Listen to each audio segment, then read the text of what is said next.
नमस्कार, आपण पाहताय लोकराज्य न्यूज 24। पाहुयात महत्त्वाची बातमी। पिंपरी चिंचवडमधील पिंपळे गुरव परिसरात एका तरुणाला माणुसकी दाखवणे चांगलेच अंगाशी आले आहे। दुसऱ्याचे भांडण सोडवण्यासाठी गेलेल्या 20 वर्षाच्या तनिष्क गायकवाडवर 2 तरुणांनी दगडाने जीवघेणा हल्ला केला।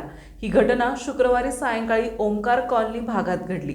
एका डिलिव्हर बॉयला काही जण विनाकारण मारत असल्याचं पाहून तनिष्क तिथे मध्यस्थी करायला गेला होता, मात्र आरोपींनी त्याला लक्ष्य केलंय।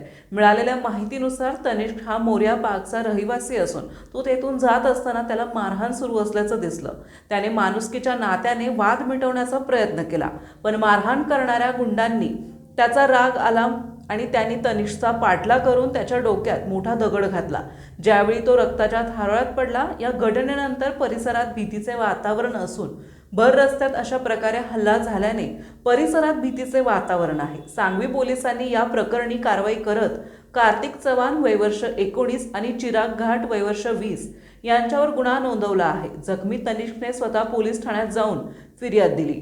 पुणे आणि परिसरात सध्या किरकोळ कारणावरून मारामारीच्या घटना वाढत आहेत।